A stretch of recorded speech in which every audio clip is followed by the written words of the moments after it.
Assalamualaikum warahmatullahi wabarakatuh. Hello everyone, especially for Ma'am Annie who watching this video. I hope you are doing all well. I'm Muhammad Arshid Zain. In this video, I will explain about our new lessons about explanation text. So let's start. So these are the points that I will explain it.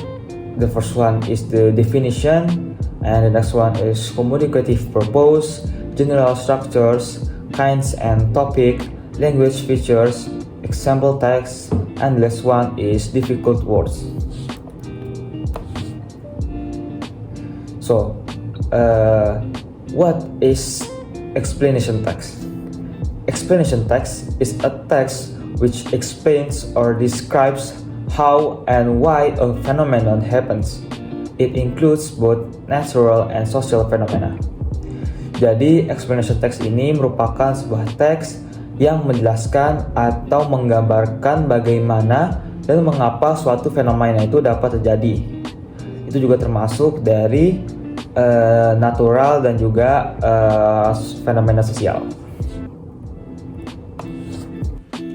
The next one is the communicative purpose of explanation text. The communicative purpose of explanation text is to explain the process that occur in the formation of something related to natural, social, scientific, cultural, and other phenomena that aim to explain how or why this can happen. Jadi tujuan komunikatif dari explanation text ini itu untuk menjelaskan bagaimana suatu proses itu dapat terjadi atau ada suatu formasi yang berhubungan dengan suatu hal yang natural, sosial, saintifik, dan juga kultural, dan masih banyak lagi fenomena-fenomena yang bertujuan or aiming to untuk menjelaskan bagaimana dan mengapa suatu itu dapat terjadi.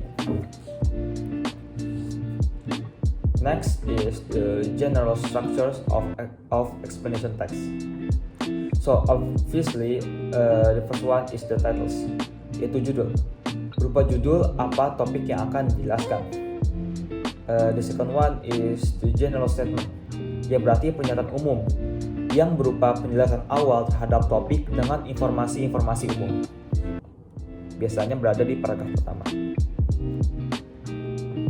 Next is the sequence explanation, yaitu detail penjelasan tentang proses sesuai topik atau penjelasan yang lebih rinci. Biasanya merupakan lanjutan dari general statement. And last one is the conclusion or closing, berisi paragraf atau kalimat penutup yang menyatakan pernyataan umum dan penjelasan-penjelasan sebelumnya, yang biasanya terdapat di paragraf terakhir, yang merupakan suatu kesimpulan. Kinds atau jenis. The first one is sequential explanation text. Teks ini menjelaskan tentang suatu proses berdasarkan urutan dan waktu. The example or the contoh atau contohnya merupakan how sea water becomes salty. Atau dalam bahasa Indonesianya mengapa air laut itu asin. The next one or second one, the cause and effect of explanation text. Teks ini menjelaskan sebab akibat terjadinya suatu fenomena. Contohnya, why people feel sleepy after a meal, atau mengapa orang-orang itu merasa ngantuk di saat setelah makan. Next, our topics. Jadi sebenarnya untuk topics explanation text, there's a lot of topics that we can use for making explanation text, but in this video I will only took 3 topics that many people use it. So the first one is the natural phenomenon atau fenomena natural. Yang kedua itu social phenomenon atau fenomena sosial, and last one is cultural phenomenon atau fenomena kultural. Natural phenomenon. The example of natural phenomenon is like earthquake, water cycle, volcano eruption, tornado, atau metamorphosis of butterfly atau metamorphosis terbentuknya kupu-kupu. The next one is social phenomenon atau fenomena sosial. The topics that we can use is like pandemic, poverty atau kemiskinan, hunger, kelaparan, depression, depresi. And last one is why we should wear a mask. Mengapa kita harus menggunakan masker? Last one is cultural phenomenon atau fenomena kultural seperti wayang, a traditional puppet from Indonesia. Wayang yang merupakan boneka tradisional dari Indonesia, terus upacara ngaben, traditional dance, and lebaran. Now we move to our next point. So we're gonna learn about language filter of explanation text. The first one, explanation text using simple present tense. Simple present tense merupakan bentuk tenses yang digunakan untuk menyatakan kejadian yang terjadi secara teratur, rutin, atau biasa dilakukan pada masa kini. Example-nya, I live in Jakarta, atau saya tinggal di Jakarta. He lives in Jakarta, dia tinggal di Jakarta. Perbedaan dari dua kata tersebut itu ada di live and lives. Untuk penggunaan Dewi Ayu dia biasanya tidak menggunakan tambahan s atau es di akhir kata live. Tapi jika he, she, it, dia menggunakan tambahan kata s di akhiran kata live. Gitu bedanya I live, tapi yang kedua itu he lives. The second one is using abstract noun atau kata benda abstrak. Abstract nouns is a noun that refers to something non-physical, something conceptual that you can perceive directly with your senses.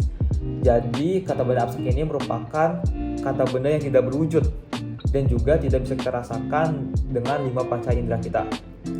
Examples include sadness atau kesedihan, love, cinta, beauty, cantik, dan truth, yaitu merupakan kejujuran. Bisa kita bayangkan sadness tidak bisa kita sentuh, tidak bisa kita rasakan, tidak bisa kita lihat, tapi bisa kita pikirkan dan bisa kita rasakan di dalam hati kita. Next one is using passive voice. The passive voice is used to show interest in the person or object that experiences an action rather than person or object that perform the action. In other words, the most important things or person becomes the subject of the sentence. Jadi secara singkat itu kayak merubah subjek dengan objek dan objek dengan subjek. Jadi contohnya jika kalimat aktifnya itu seperti Budi mengepel lantai, tapi untuk passive voice-nya itu lantai itu dipel Budi. Bisa kita lihat itu subjek dan objeknya itu ditukar tempatnya. Menjadi awalnya itu Budi terlebih dahulu, Budi mengepel lantai, tapi ditukar menjadi lantai itu dipel oleh Budi. The next one is adverbial phrase. Adverb atau kata keterangan yang memberikan keterangan dengan cara memperjelas makna dari verb atau kata kerja. Adjective atau kata sifat, adverb, clause atau klausa, atau sentence yang merupakan kalimat secara keseluruhan. Jenisnya seperti adverb of time, adverb of place, and others. Example, I have been working here since 2018. So what we must underline is the since 2018. That is the adverb of time atau keterangan waktunya, since 2018. The next word is I like to go somewhere. Somewhere is one of the adverb of place atau keterangan tempat. Last one, yang terakhir ini ada using chronological connector.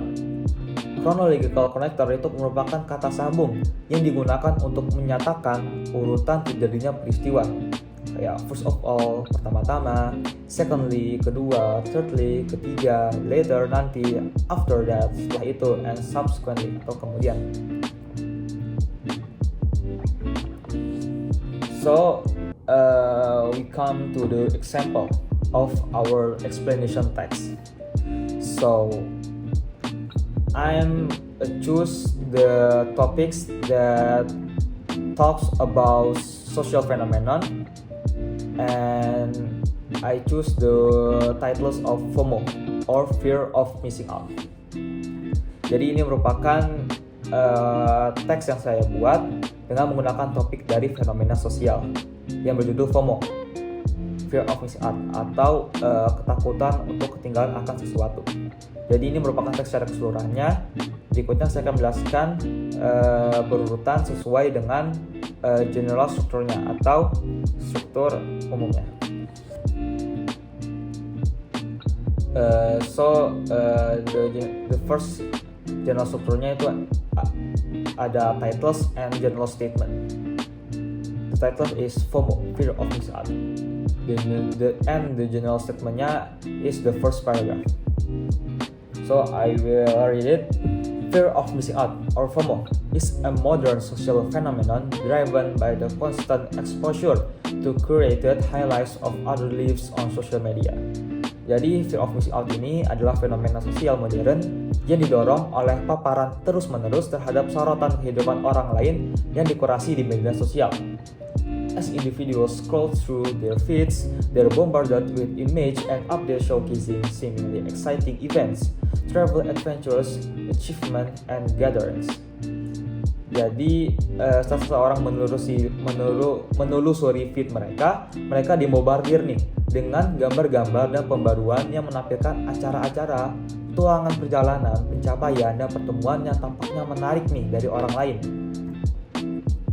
This relentless stream of captivating content triggers feeling of envy, insecurity, and the fear of being left out. Aliran konten ini menawan yang tidak henti. Ini memicu perasaan iri, envy ya, iri, terus juga insecurity atau tidak aman, perasaan tidak aman, dan the fear of being left out. Ini nih yang harus digarisbawahi. The fear of being left out atau takut akan ditinggalkan. Consequently, FOMO leads to a pervasive anxiety that one's own life is less fulfilling or enjoyable in comparison. Jadi akibatnya ini FOMO itu menyebabkan kecemasan yang meluas bahwa hidup seseorang kurang memuaskan nih atau menyenangkan jika dibandingkan dengan orang lain. So the next paragraph is the sequence explanation atau the next general structure. This fear manifests in various ways, from impulsively joining social events or purchasing products to constantly checking notification to avoid missing out on any new developments. Ketakutan ini terwujud dalam berbagai cara, mulai dari mengikuti acara sosial atau membeli produk-produk secara impulsif hingga terus-menerus memeriksa notifikasi agar tidak ketinggalan perkembangan baru. Moreover, FOMO can have significant psychological effects contributing to stress, anxiety, and even depression as individuals strive to keep up with the perceived excitement and success of their peers. Juga selain itu, FOMO dapat memiliki efek psikologis nih yang signifikan yang berkontribusi terhadap stres, kecemasan, dan bahkan depresi ketika individu berusaha untuk mengimbangi kegembiraan dan kesuksesan yang dirasakan rekan-rekan mereka.